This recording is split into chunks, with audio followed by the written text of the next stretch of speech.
I've got a leak and power steering rack on my Discovery 3, so we're going to get in and pull this out and rebuild it. Now this is probably going to be a two-part series, I think. Well, actually maybe three, depending on the timing for the removal and installation. So that may be one or two videos, don't know yet, we'll see how we go in editing.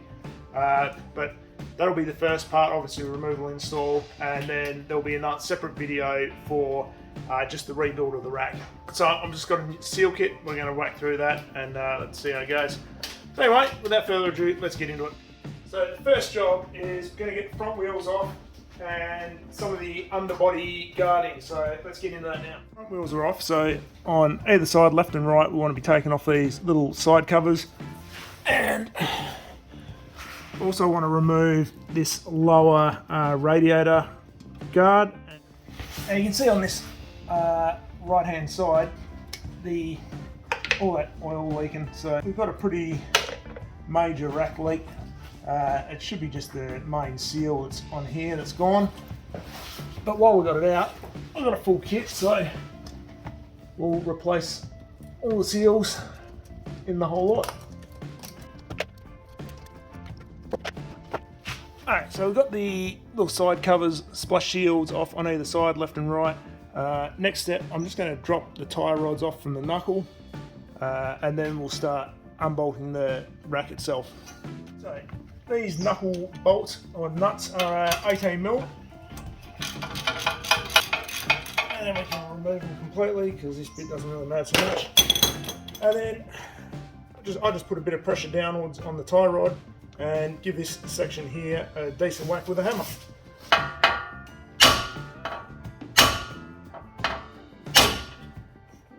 And we'll just do the other side now. So the next bit might be a bit tricky for me to film, but I'm on the right hand side. If you're a left hand drive vehicle, obviously this is going to be on the other side. But, we need to release the steering column from the rack there. So it's just that little bolt down the bottom there of that knuckle, so we need to undo that. Probably going to be easiest to come in from the back side here, past the drive shaft and into it from here. This particular bolt is an E10. The E10, it's like the inverse of the Torx head. Access is a little tight. Now, Land Rover instructions here, it's saying to keep the steering wheel in the straight ahead position. So, I mean, you could get a little bit better access if we rotated this around, which I may do. So I've just rotated the steering wheel around to the left slightly, just so I can get the ratchet in here a little bit easier. Now, Land Rover instructions say to have the steering wheel straight ahead. But I think for just getting this initial crack in there, we'll just do what we can.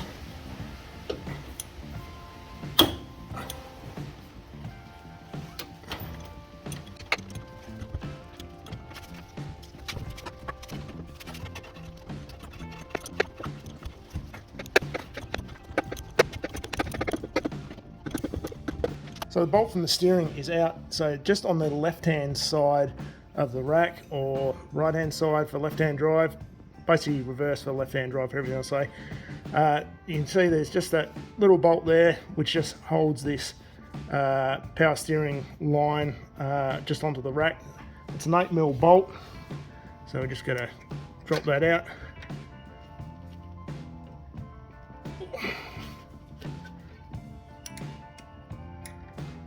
So you may find it a little easier just with a small ratchet in that spot.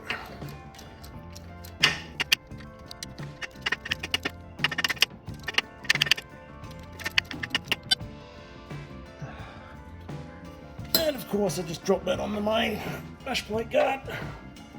There we go, we got it. Alright, so you can see just that little bracket, so that's loose. Now we've got to undo this line from the other side, so it gets messy now. Okay, so now for where the input from the steering comes into the rack, You can see there's the bolt just there, just in between these two lines. It is probably not an 8mm. Looks like a 10.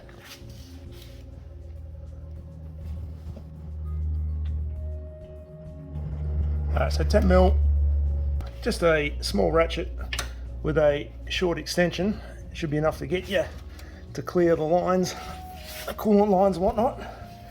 Now, this is a point you'll need something to catch some oil, because we're going to leak once we open up these lines. Now, it's probably also worthwhile, once you get these lines off, plug them up, cover them so you don't get any dirt into your system.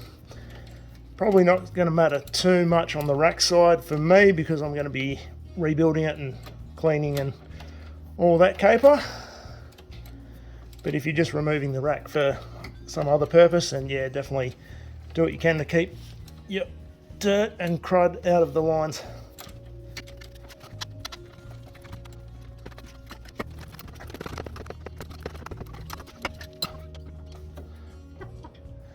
There's that bolt out.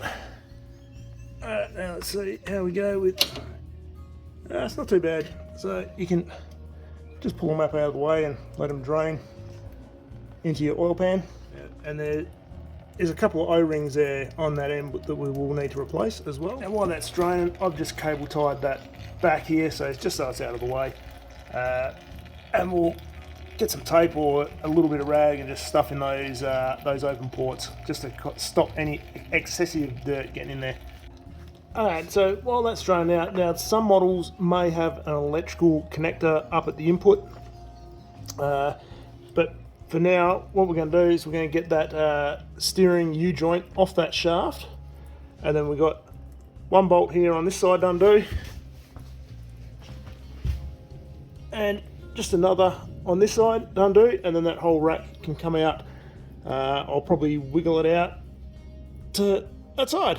Now I just want to get this U-joint off the steering input, so I'm just coming in from the front, and I'm just going to use a drift on this on the bottom here, and hopefully we can just knock that forward.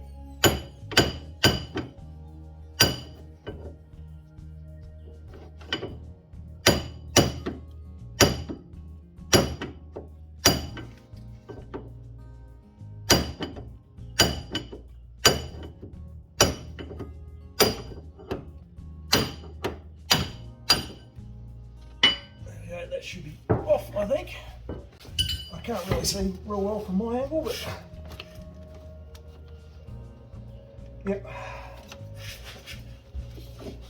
We'll just push that up and out of the way. At the tie rod ends, this bolt is also an 18, and I don't know how tight this is, but it feels pretty bloody tight. Yeah, I'm going to need a bigger brake bar.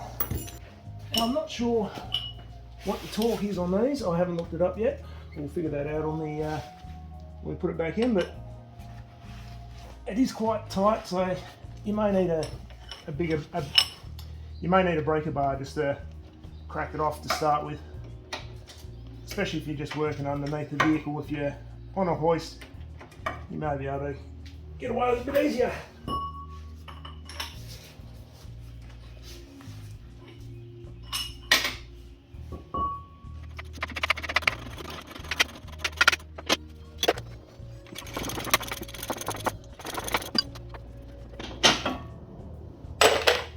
With those two out of the way, technically this thing is free to come out. So let's see how we go.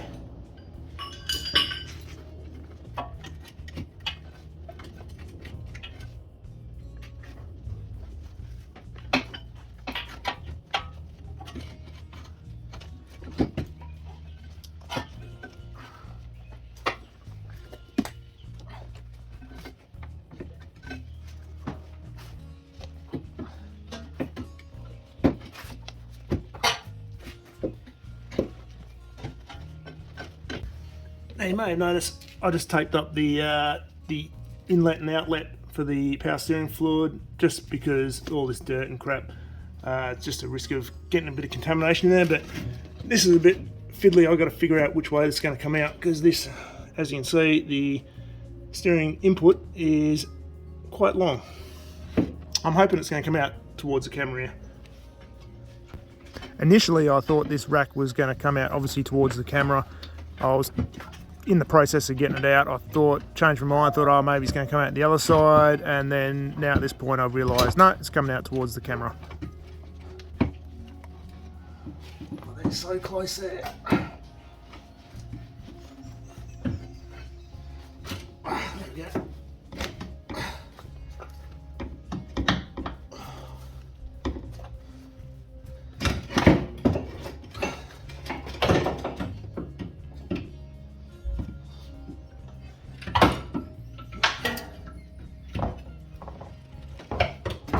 One steering rack out. Alright, so we've got the rack out. I'm going to give this a clean up, and this is going to get a rebuild, and then we'll reinstall it. So the reinstall is going to be in a separate video, and I'll throw a link here. Go check it out. If it's not available, maybe channel membership might be able to get you early access. Who knows? Otherwise, just wait. If you don't want to support the channel with membership, super thanks would be great. But apart from that, like, share, subscribe, comment, all that stuff, and I'll see you in the next video.